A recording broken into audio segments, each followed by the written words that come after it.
tiri kunyara baba, tiri kunyara mumunda weideni, mumunda weideni, mumunda we. Pane song yandofarira zvekudaro na Mwari.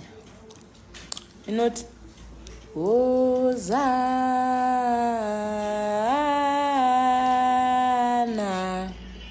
Hosa. Asameni Masowe.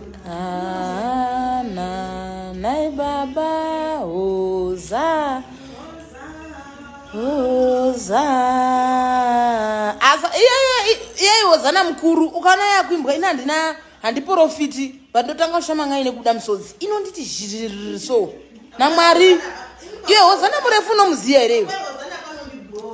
Ndo Hosana yandofambira Masowe.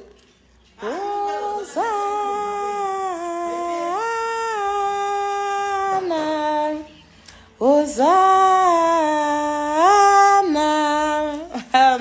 Potanga kunzi Kristu zvakanaka mambo mukati meJorodhani baba. Era.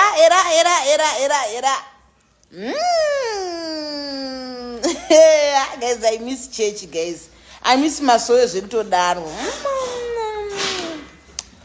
Anyway, guys, kana uchipana paine munhu akakwizwa bhazi namamatalini. Kana uchiziva munhu akakwizwa bhazi namamatalini asina data, please muudza andibate kuWhatsApp kwangu in time. Because ndikuita watanga kuma projects ehuku aya. Ashe rikailitenyi vari mimi. Ndibate ndadzokera kunotaurwa mutauro wandiri kutaura panapa. Muharare kana uine advert yaoda kuti ndikuitire, uine business hombe kana diki, ndibate ndikurovere advert. Mazuva anaya social media is the key to a success. Kana ukashandisa social media zvakanaka ndo pane maclients ako ipo pano.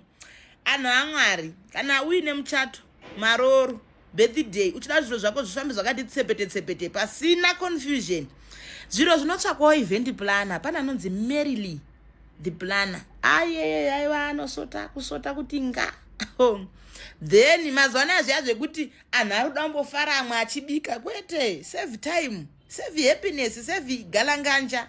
Pane vanonzi ve-eminent catering, vanobika chikafu chakanaka. Chako kungototaura kuti ndine vanhu vangu 10 paevent, votokutaura kuti panodiwei, wotenga vanokutengera wakagara mumba kwako, wobika muchifara muchita galanganja, iwe wotosevhe chikafu. Wozodei. Kana uchida makeke akanaka paZimbabwe, Delightful Cakes inokunzira keke rakareba unga Mabrijo. Indakareba zve musangondona dzoro rangu pano chete, ndakatoreba.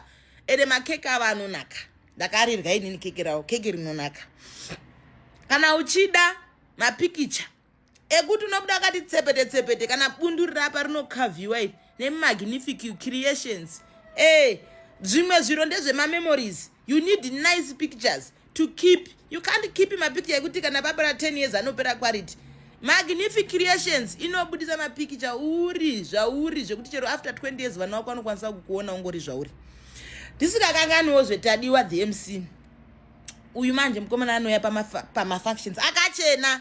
Iwo tadiwa karamba uchiya wakachena machenero ako ati chakuti kakukudedza because tinozokrasha pauri. Tautadza ukrasha paanhu edu tichikrasha pauri wakachena. Mamwe machenero ngaite zviri nani. Muri kunzwa? But anyway, tobva tapedzisira chinhu wani. Kuti zvinzi mafaro panoda decorating, guys, decoration. Grace events. Ukaona ndadai maneo zangu akadhura nde 5,000 rands gayo. Ukaona ndadai. Aiwa, Grace events. Yo deco. I think unofana utombopuhwa chigaro kuma presidents uko mumpa wa decoratera. Chero mafruits muno decorate, I mean. Deco yenyu huchi. Papa ndataura pa guys, kana une zvonda une function yaunoda vabatei. Muri kuzwa zvandataura?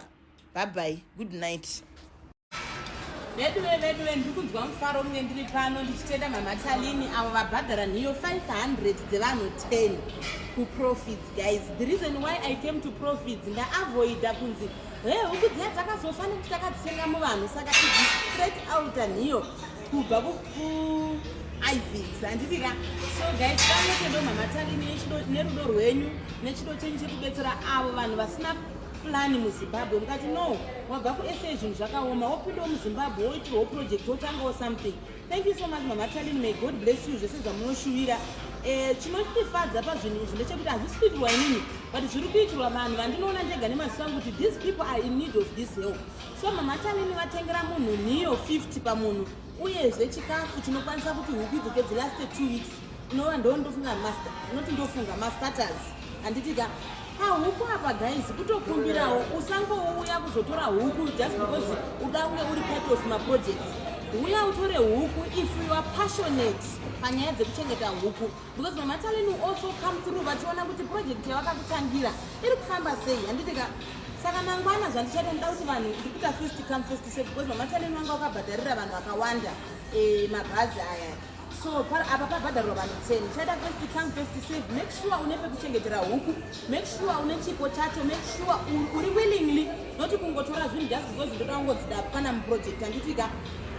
Another thing ndeyekuti mangwana vanhu ivava vacha10 vachakurumidza kuuya kuinbox kwangu vakakwidza mabhazi namamataleni muchauya mozonyorwa mazita enyu pano paprofits handitika tinotaura tosangana monyoreswa mazita enyu.